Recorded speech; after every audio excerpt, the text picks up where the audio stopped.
13 hari mendulang misteri sejak ditangkap di rumahnya sendiri pada tanggal 21 Februari 2018 lalu. Kini kondisi Rizal Gibran yang tengah ditahan di Mabes Polri pun menggulirkan babak kejutan baru. Pasalnya tak banyak yang tahu jika sidik pihak yang berwajib menguak bahwa Rizal mengaku telah 2 tahun mengkonsumsi barang haram narkoba jenis sabu-sabu. Ironisnya, tertangkapnya Rizal yang tidak pernah dimunculkan di hadapan publik layaknya sederet selebriti yang tertangkap narkoba seperti Fachri Albar, Tio Pakusadewo hingga Jennifer Dunn menyisakan tanda tanya besar. Ada apa dengan penggerebekan Rizal yang konon telah menjadi target operasi sejak bulan Januari lalu? Benarkah Rizal memiliki keterkaitan erat dengan kunci distribusi narkoba di kalangan artis hingga mulai dari pengintaian, penggerebekan, penahanan, dan penyelidikan Rizal pun diwarnai aksi yang serba tertutup alias rahasia? Mungkinkah karena takut dan tertekan, kini kondisi Rizal Gibran pun dikabarkan depresi di dalam tahanan. Ya kan dipegang tuh barang buktinya tuh. Tapi kelihatan banget ya Pak dari mata ketahuan. Oh, dari pupil mata kan nampak. Pas ditangkap itu kondisi dia sehat atau emang udah kayak gini Pak? Kayak mata kelihatan. Ini asli nih. Baru ditangkap nih. Berarti kasarnya habis pakai itu sisa apa sih itu? Ini sisa pemakaian kemarin disimpan. Nah siang itu pagi kita gerebek langsung, dia geledah di atas ada. Ya sekitar 2 tahunan. Begini, makanya saya mencoba mengungkap jaringan artis nih. Jadi siapa nih pengedarnya, siapa pensuplainya. Berarti kalau ada pensuplai berarti ada bandarnya. Kenapa? Karena pengakuan Rizal ketika dia lagi kerja di Surabaya, dia bisa pakai di Surabaya. Dari mana? Tapi dia nggak bawa dari Jakarta ya? Enggak, kalau bawa Jakarta ketangkep di airport dong. Iya, nah, artinya ini ada jaringan nih. Ini yang kita dalami ya sama tim penyidik. Pastinya karena orang lagi menghadapi masalah secara psikologis pasti akan sedikit terguncang yang namanya dia menghadapi permasalahan. Namun secara fisik tidak ada persoalan.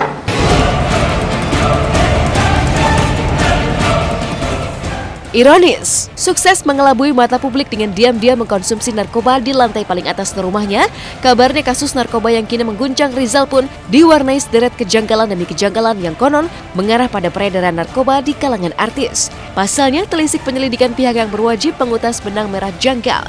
Betapa kemanapun Rizal pergi, artis yang melejit lewat sinetron laga itu selalu mulus mendapatkan suplai narkoba, meski harus melewati serangkaian pemeriksaan keamanan di beberapa tempat seperti bandara. Mau tak mau, teka-teki pun mencuat. Benarkah ada target bandar besar yang tengah dikejar oleh pihak kepolisian di balik kasus narkoba Rizal Gibran? Benarkah karena telah 3 kali tersandung kasus narkoba, Rizal Gibran terancam ditahan dengan ancaman hukuman berat tanpa rehabilitasi? Justru saya kaget, baru tahu saya dari Pak RW itu menyatakan ada 3 kali. Sepengetahuan kita, Rizal masih berpendapat bahwa ini adalah persoalan pertama yang dihadapinya. Saya kenakan yang bersangkutan sementara pasal 112 ayat 1 subsidiar 127 pasalnya. Nanti tinggal hakim. Saya tahan karena ada pasal 112. Pasal 107 ya itu rehabilitasi di bawah 5 tahun nanti ujungnya, tapi hakim nanti yang menentukan, bukan saya. Sampai saat ini kita bisa belum ada karena dia sudah pakai pasti di lantai 3 di rumahnya. Berarti itu ruangan khususnya dia buat pakai itu. Jadi kalau dipakai yang tahu. Sepertinya ketika dia butuhkan ya mungkin pada saat dia mau syuting atau apa, mungkin dalam keadaan tertekan dia bisa pakai gitu. Yang jelas ketika dia hubungi stok pasti dia diantar gitu. Sekarang gini, setiap dia ke Surabaya ataupun ke Bandung, ketika dia telepon pasti ada. Oh, gitu. Berarti kan nggak mungkin datang dari Jakarta. Iya. Artinya kan ada di tempat kota di mana dia singgah. Kan ada link. Ini yang mau kita tanggalkan.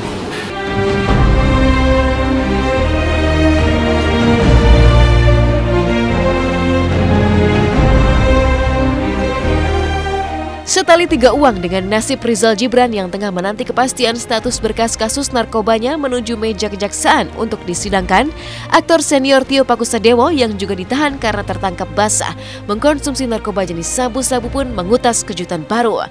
Pasalnya tiba-tiba saja Tio mengunggah sebuah video bernada penyesalan yang diiringi lagu berlirik nasihat agar masyarakat tidak bernasib miris seperti dirinya yang tidak hanya jatuh tapi juga tercoreng akibat barang haram narkoba. Ada Dua contoh dalam kehidupan saya yang ingin saya sampaikan. Contoh pertama adalah contoh prestasi yang berakhir dengan senyuman yang abadi. Dan contoh yang kedua adalah contoh coba-coba pakai narkoba yang berakhir dengan siksa, rumah rehab, dan penyesalan yang sangat lama. Jangan ambil contoh yang kedua, ikuti saja contoh yang pertama. Waktu ku pakai hidupku amat nggak tenang, uangku habis untuk beli narkoba. Aku tersiksa selamanya, namanya korban narkoba.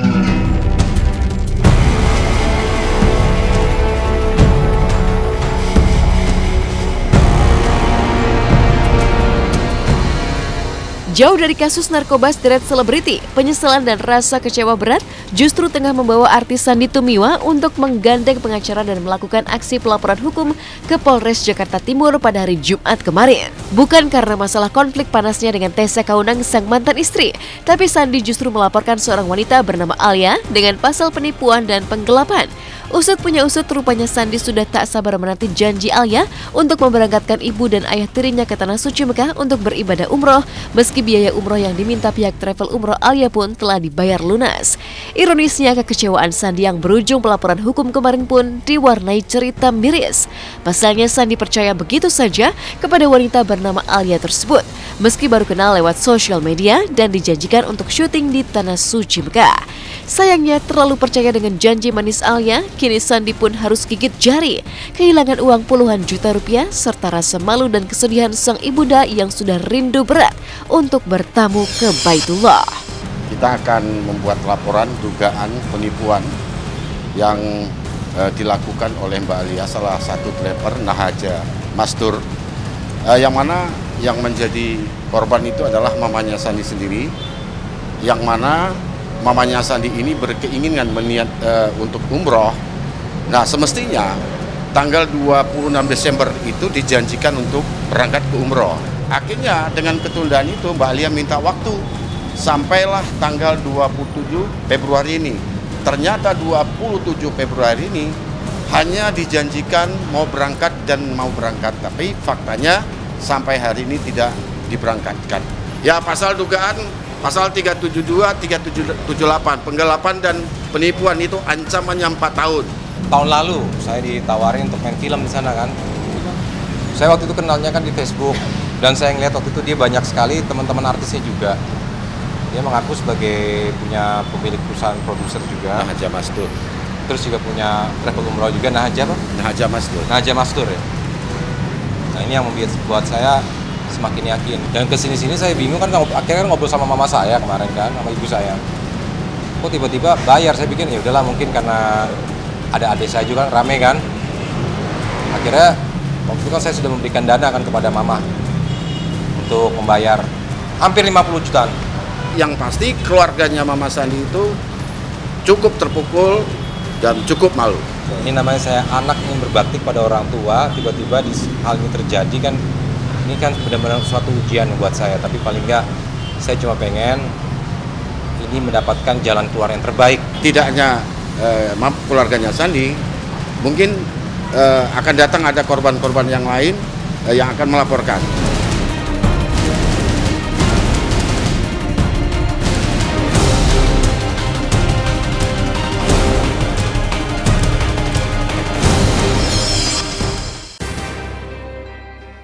Beranjak dari kasus narkoba yang menjerat sejumlah selebriti Indonesia, kisah berbeda hadir dari Eli Sugigi. Di tengah konfliknya dengan sang putri, yang belakangan ini ramai dibicarakan, pesinetron dan komedian yang satu ini ternyata memiliki kisah hidup yang getir sebelum namanya tenar di jagat hiburan. Benarkah Eli yang diketahui berjuang dari bawah dan sempat dihimpit kesulitan ekonomi, sempat berencana menjual ginjal demi untuk melunasi hutangnya? Dan seperti apa pengakuan sahabat sekaligus tetangga, serta kenangan Empo Eli melihat masa lalunya yang suram? Kita simak berita lengkapnya hanya di Hot Shot usai jeda pariwara yang berikut ini.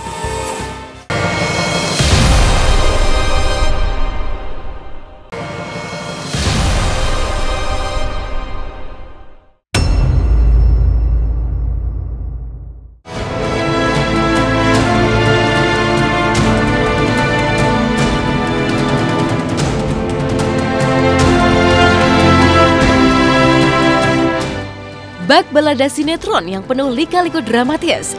Bisa jadi itulah yang menggambarkan jalan hidup komedian sekaligus pemain sinetron Eli Sugigi. Bagaimana tidak, belum rampung mendinginkan emosi Ulfi sang putri yang mengaku marah dan tidak terima. Dirinya serta sang ibu dihina menjadi bulan-bulanan netizen di dunia maya karena dituding mencintai brondong tampan seperti Irfan Sebastian. Kini lagi-lagi Eli masih harus menahan sakit hati karena sikap Ulfi yang konon tak kunjung melunak. Bahkan kabarnya, pasca secara dramatis mengungkapkan protes dan rasa tidak terima langsung di depan Eli dan Irfan, Ulfi sang putri bungsu pun semakin menjauh dari Eli.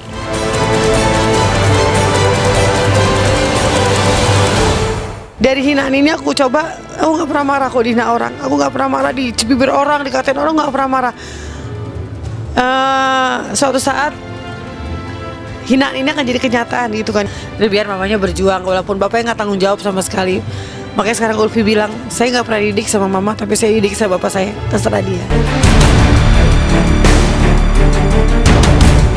Buktiin orang-orang yang tahu saya membesarkan dia tanpa bantuan bapaknya, itu aja. Ini nggak mau disamain kayak mama yang hidupnya katanya dewasa nanti Upi bakal kawin cerai, Upi nggak suka digituin. Ada Allah, semua ada Allah yang nentuin.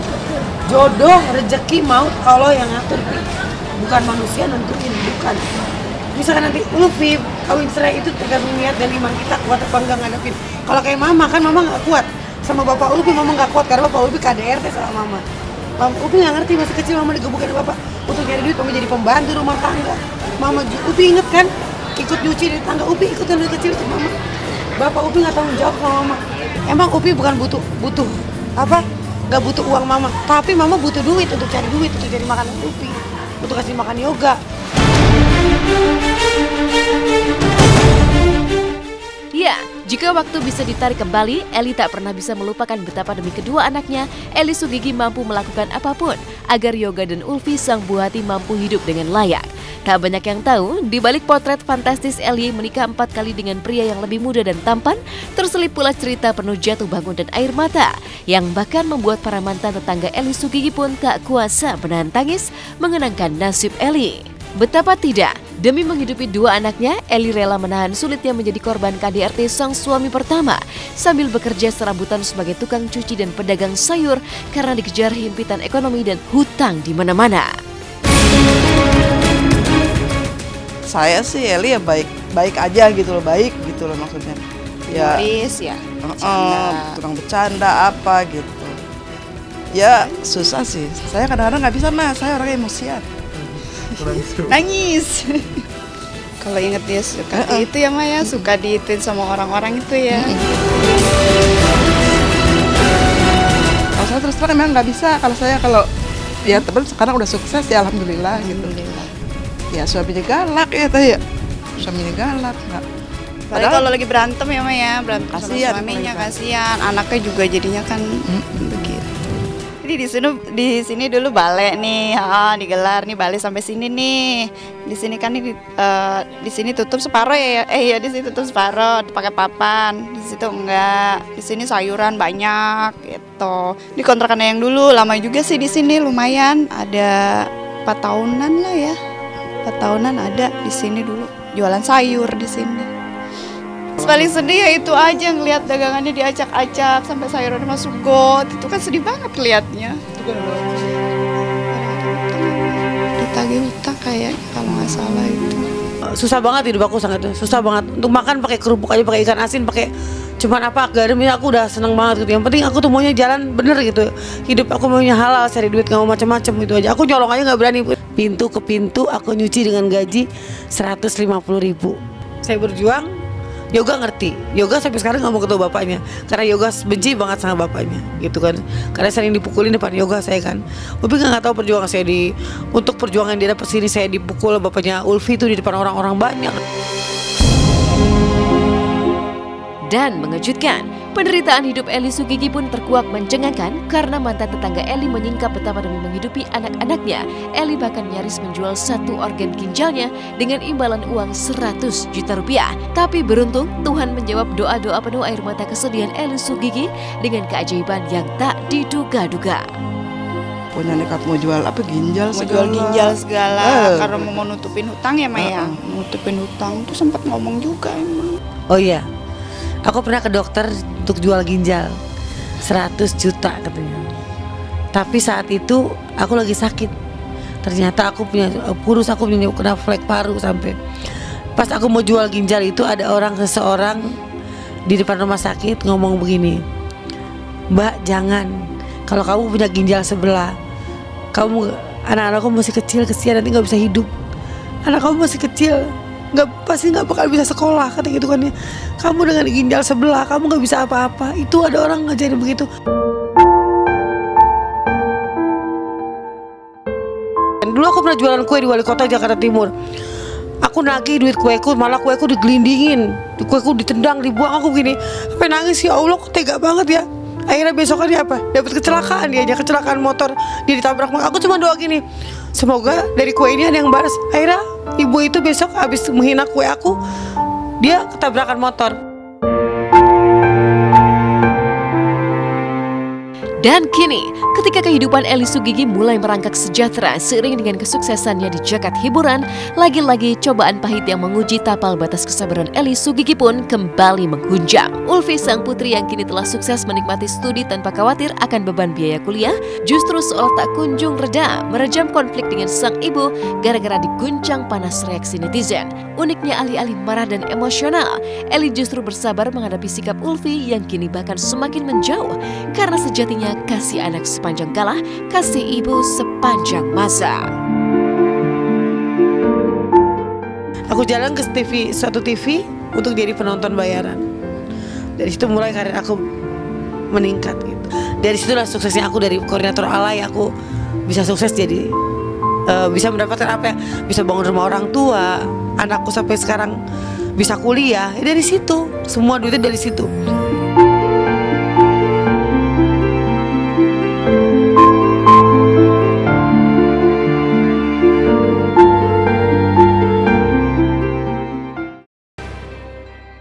Sementara itu, pasca menggelar acara tunangan pekan lalu, kakak Citra Kirana Erika Putri berbagi kebahagiaan menjelang pernikahannya. Menjalin asmara dengan Daryl, calon suaminya selama 6 tahun dan sempat diwarnai kisah putus nyambung. Apa yang membuat Erika akhirnya mantap menerima lamaran kekasihnya itu? Dan seperti apa pula Citra Kirana melepas sang kakak menuju bahtera rumah tangga hingga kesedihan ditinggal menikah oleh Erika yang selama ini jadi tempat pelabuhan curahan hatinya. Kita simak berita lengkapnya hanya di Hotshot usai jeda pariwara yang berikut ini.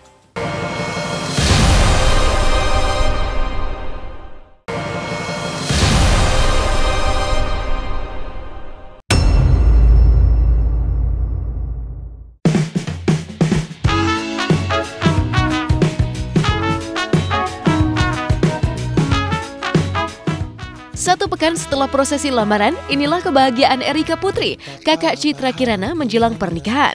Acara lamaran yang digelar di tanah kelahiran Erika di Kota Kembang, Bandung, menyisakan kisah menarik yang tak banyak diketahui publik. Bersama sang adik Citra Kirana, Erika berbagi kisah cintanya dengan Daryl yang ternyata sudah berjalan selama 6 tahun. Serupa dengan kisah cinta Citra Kirana dengan Ali Syakib yang sempat diwarnai cerita putus nyambung, Erika dan Daryl rupanya juga sempat putus cinta. Lantas, apa yang membuat Erika memantapkan hati menuju bahtera rumah tangga yang tinggal selangkah lagi ditapakinya? Bila nanti saatnya telah tiba, ku ingin kau menjadi istriku. Kemarin itu aku habis dilamar sama seorang laki-laki yang sudah 6 tahun aku berpacaran. Dia pacaran selama 6 tahun, dia masih pacaran yang sama, aku kan udah ganti. Ganti-ganti makanya nih. Pernah putus tapi balik lagi. Iya gitu. Kalau nggak balik lagi nggak 6 tahun dong. Iya sih, maksudnya kan kayak ada yang kita putus kayak Anda lah Mbak ya. Kayak udah putus 2 tahun kan terus nyambung lagi. Iya, karena aku udah nyaman aja sama dia. Kayak udah yakin aja sih sebenarnya. Ya pasti seneng lah karena kan emang niatnya kan emang udah lama, cuma karena ada satu dan berbagai hal jadinya nggak ditunda juga sih ya. Baru bisa sekarang gitu, bulan Februari kemarin. Citra Kirana yang juga menjadi saksi kebahagiaan sang kakak saat prosesi lamaran digelar di Bandung pekan lalu juga disambut kesedihan. Citra yang selama ini begitu dekat dengan Erika bahkan masih tidur sekamar hingga sekarang akan ditinggal menikah oleh sosok yang selalu jadi tempat pelabuhan curahan hatinya tersebut. Ya senang pasti senang, cuma sedihnya karena memang dari dulu kan selalu berdua sama dia kan, jadi kayak sekarang tuh kayak sedikit demi sedikit akan berpisah gitu. Maksudnya berpisahnya bukan berpisah yang jauh gimana, tapi kan maksudnya yang ya at least nggak serumah. Terus kita tuh sampai sekarang masih sekamar gitu sih. Enggak sih, nggak terlalu jauh. Pokoknya ya ditunggu aja lah tanggalnya ya. Tahun ini. Iyalah, kayak kita kemana-mana bareng ya, tidur bareng, mau sebelum tidur cerita bareng, mau mandi ngelihat muka dia juga, bangun tidur lihat muka dia, mau ya udah gimana lagi. Mungkin nanti kali ya berasanya kalau misalnya kalau udah bener-bener salah satu pergi gitu ya. Menantimu hingga saat berbahagia sekaligus bersedih, Citra Kirana juga ambil bagian membantu segala persiapan untuk hajatan kakak tercinta. Selain prosesi lamaran, Citra Kirana juga membantu mengurus persiapan pernikahan, dari memberi masukan tentang gedung, catering, hingga seragam keluarga.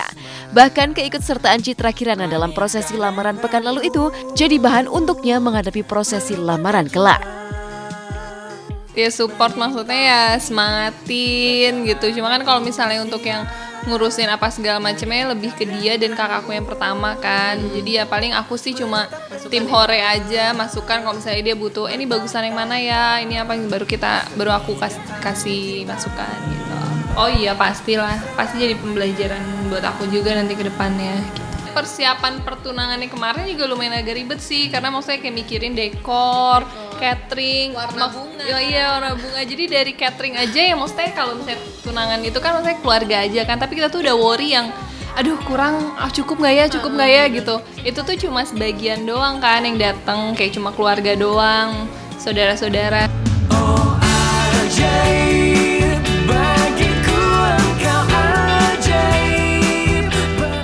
Jika Erika menjalin kisah cinta selama 6 tahun dengan kekasihnya, Citra Kirana juga terbilang lama menjalin hubungan dengan Ali Syakib. Meski sempat putus cinta sebelum akhirnya pertalian kasih mereka tersambung kembali. Dan ketika Erika berhasil mewujudkan impian menikah di usia 25 tahun, benarkah Citra Kirana yang April mendatang akan genap berusia 24 tahun akan menikah di usia 25?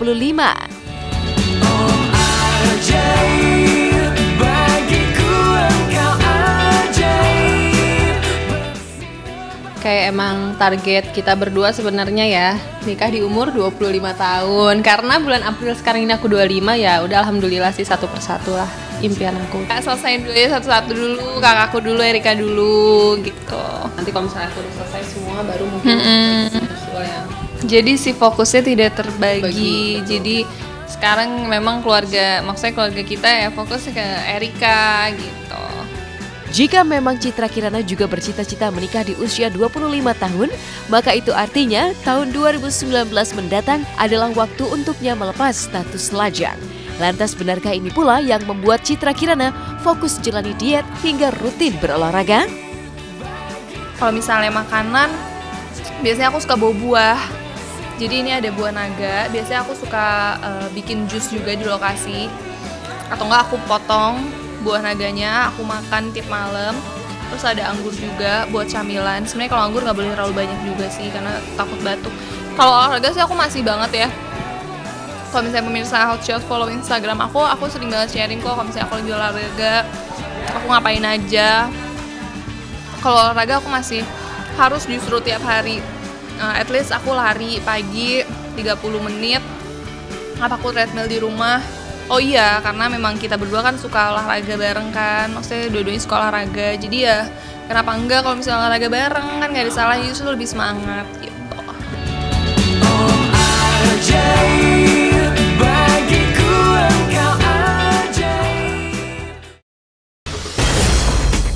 Jadi sorotan karena dituding menelantarkan istri dan anak, seperti apa jeritan hati Imelda Suryaningsih yang mengaku sudah 10 tahun ditinggal aktor Rico Ferrell.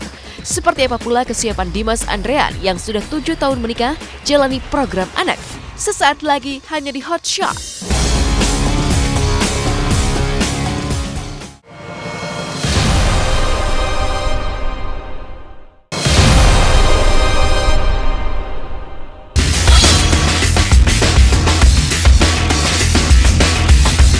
Inilah berita-berita paling hot yang kami kemas dalam segmen Hot Shot Seru.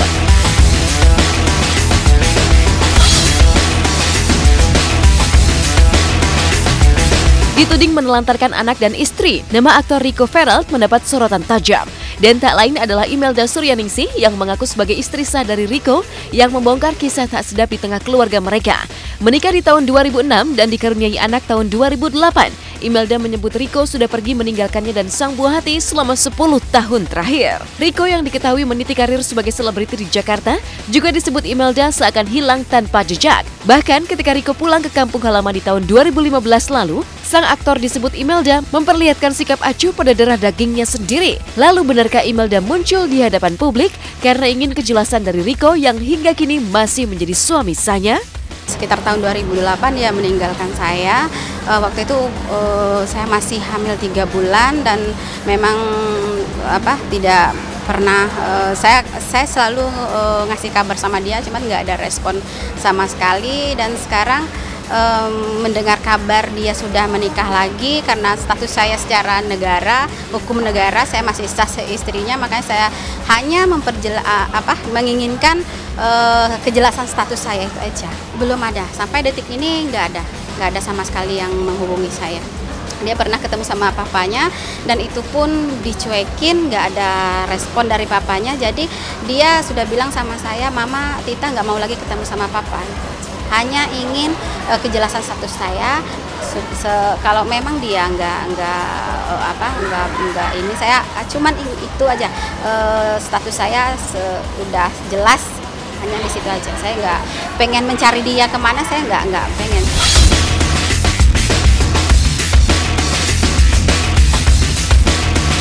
Sementara itu, kisah berbeda hadir dari aktor Dimas Andrean. 7 tahun mengarungi bahtera rumah tangga bersama Novita Triutama Dewi, Dimas yang hingga kini belum dikaruniai momongan siap menjalani program anak untuk segera mendapat keturunan. Udah mulai mikir sih sekarang. Udah mulai mikir. Happy-an kayak gini-gini terus berdua doang, kayak pacaran, lama-lama juga pengen something banget. Missing ya? Something missing. Mungkin dari sekarang dimulai dari doanya dulu, program pertamanya. Ini 1, 2, 3 semua. Banyak nih ya doanya. Pernah keguguran 2 kali, jadi mungkin ada efek medis yang memang harus kita, ntar dulu. Kalau target program kita ada, cuman kalau dikasihnya kapan kita nggak bisa nargetin Tuhan, Mbak. Ya sedikasihnya aja.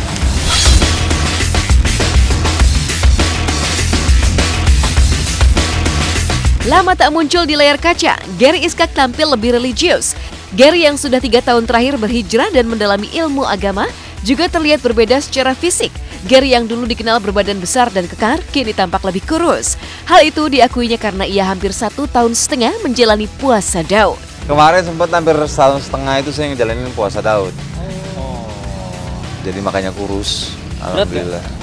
Ya awalnya berat, tapi kalau udah kebiasaan jadi malah kalau nggak puasa malah nggak enak. Pengennya mah istiqomah terus, nggak berhenti, ya kan? Kalau bisa ya ninggalin duniawi aja, urusan duniawi. Allah aja pengennya, insya Allah lah ya.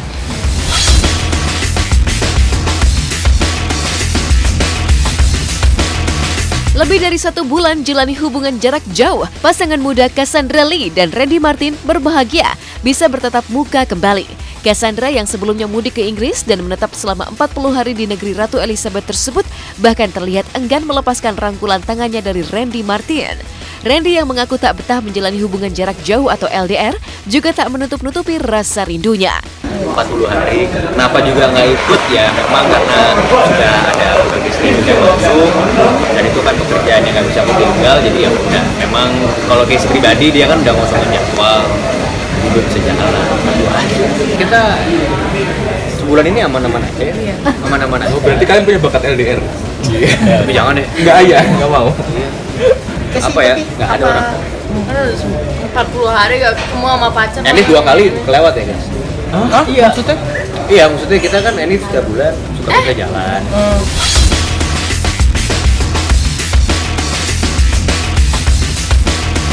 Kontras dengan Randy Martin dan Cassandra Lee yang tengah berbunga-bunga setelah 40 hari jalani hubungan jarak jauh, pesinetron Ricky Cuaca justru tengah menyibukkan diri pasca putus cinta.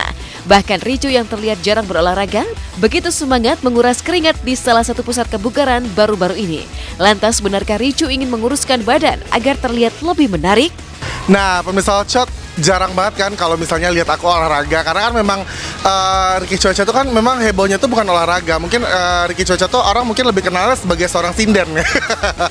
Jarang olahraga, duduk aja. Jadi sekarang aku mau olahraga dulu. Biasanya nih kalau misalnya aku mau ada waktu olahraga, aku biasanya treadmill dulu. Nah, ini caranya gimana sih? Alatnya canggih banget pemirsa. Start. Oh, otomatis deh. Nah, aku mau fat burn, membakar lemak. Let's go.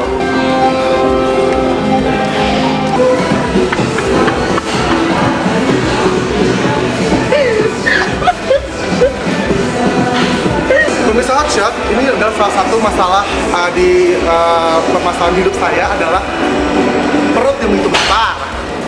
Mesti jangan dekat-dekat. Ini perut udah kayak berangkas, jadi ini harus dikecilkan. Salah satu alat untuk mengecilkan perut adalah ini nih. Ayo ikut aku. Nih. Nih lihat.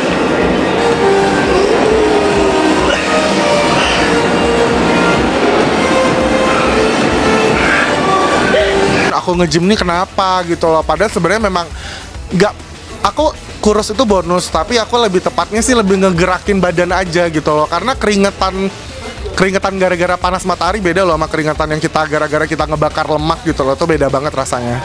Enggak lah, sebelumnya itu juga memang aku sering nge-gym juga gitu loh, nggak ada masalah sama mentang-mentang aku udah putus terus tiba-tiba dibilangnya gue gara-gara stres akhirnya olahraga. Enggak sama sekali. Halo. Setelah solo, seperti apa kehebohan Bayu Skak CS saat menemui penonton film Yowis Band di Yogyakarta? Seperti apa pula pengalaman Iren Librawati, pemeran Ibu Karamel yang di kehidupan nyata putrinya juga pernah mengalami lumpuh? Saksikan Hotshot sesaat lagi.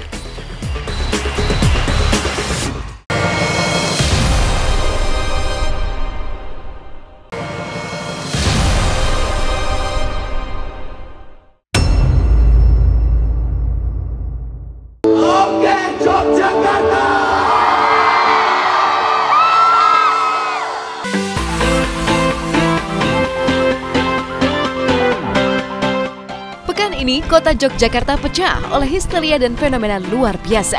Ya, histeria karena ada ratusan penduduk Yogyakarta yang berbondong-bondong datang ke acara meet and greet dan nobar film Yowis Band menyambut kedatangan Bayu Skak, Joshua Suherman dan sederet pemain film Yowis Band.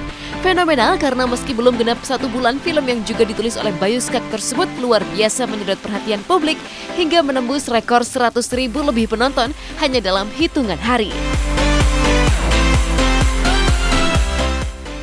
Kita membuktikan awak dhewe buktinya bareng-bareng nek film bisa 80% go basa Jawa iki iso laris to, Bang. Ya, iso laris. Sing jarene biyen kok dilok-iloke ngene tapi kabeh. Sudah tayang 2 hari. Film yang 80% di berbahasa Jawa sudah turun di angka penonton berapa, Bang? 100.000. Masyarakat Yogyakarta matur suwun sing kathah oke ya, sing akeh Yogyakarta pancen istimewa oke. Jadi saya aku biasanya ngomong ngeten. Tapi mudah boleh lagi. Ora ngono, bila guru.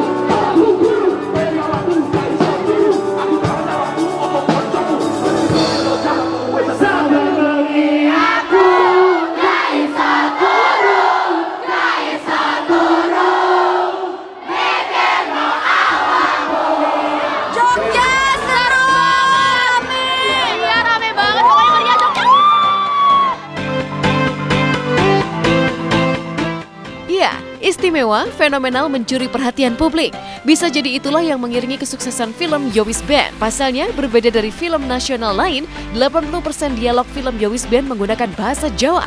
Bahkan tak menggunakan setting film yang mewah seperti Eropa di luar negeri. Tapi alih-alih surut penonton, film Yowis Band bahkan disebut-sebut sukses menyalip film Hollywood yang acap kali merajai teater Indonesia. Tak heran ketika melakukan teater visit di Yogyakarta pekan ini, kedatangan Bayu Skak dan kawan-kawan mendapat sambutan luar biasa heboh. Ya kan kan nyekelin tak pengaruh kan jadi tunggu. Nah cara tolong masuk iki. Sopo sih Mas? Berarti raimu kayak tau Cak. Kowe musuh tukang becak.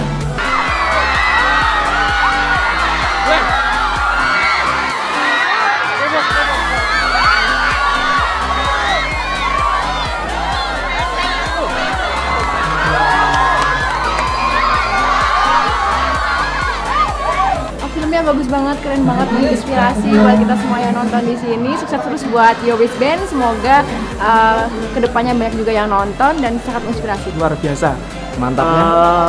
Karena film ini mengangkat budaya Jawa, pakai bahasa Jawa, dan kita juga orang Jawa, saya ikut bangga. Kerennya kayak gimana? Menghibur banget, keren. Sama Black Panther bagusan ini, Mas.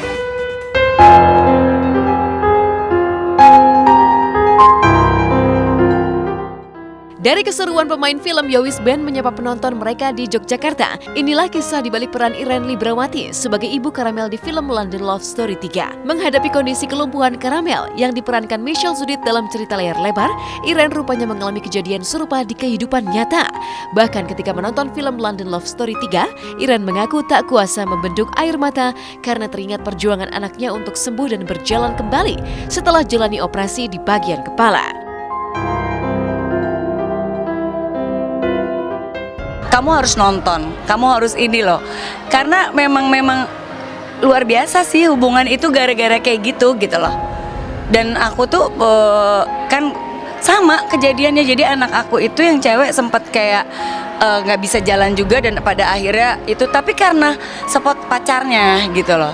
Sampai dokter bilang kayak, tahu nggak Bu, perkiraan kita tuh 6 bulan anak ibu sembuh. Tapi kok 1 bulan udah sembuh.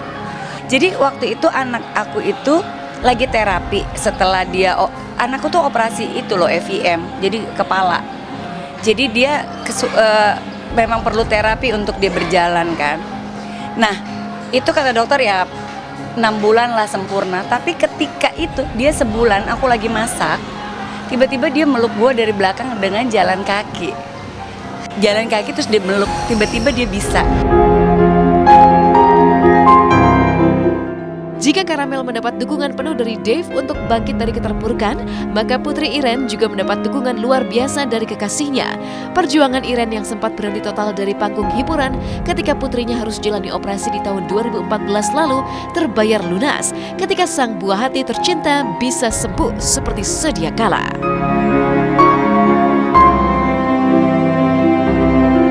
Itu tanggal 24 Februari 2014. Gitu ya, jadi itu banget sih, drastis banget. Jadi ketika dia kuliah, dia tuh nggak ada ngeluh misalnya sakit apa-apa. Dia pulang ke rumah, dia tinggalnya di apartemen ya. Beruntungnya pada saat dia pulang ke rumah itu dia diantar sama cowoknya dan temennya cewek gitu kan. Tiba-tiba dia mau nelpon aku, mau nelpon lagi mau ngambil telepon tuh kok tiba-tiba nggak bisa bergerak tangannya. Tapi hebatnya temennya itu nggak yang pakai basa-basi, langsung diangkat, langsung dibawalah ke rumah sakit. Semua tuh udah tangannya Allah, mukjizat dari Allah. Alhamdulillah juga Agi juga mendapat support orang-orang di sekelilingnya, termasuk pacarnya dia gitu.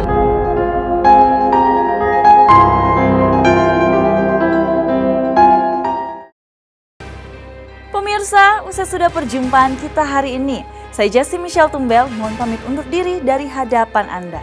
Saksikan terus Hot Shot setiap hari Jumat, Sabtu, dan Minggu mulai pukul 9 waktu Indonesia Barat, tentunya hanya di SCTV, satu untuk semua. Kau jadikan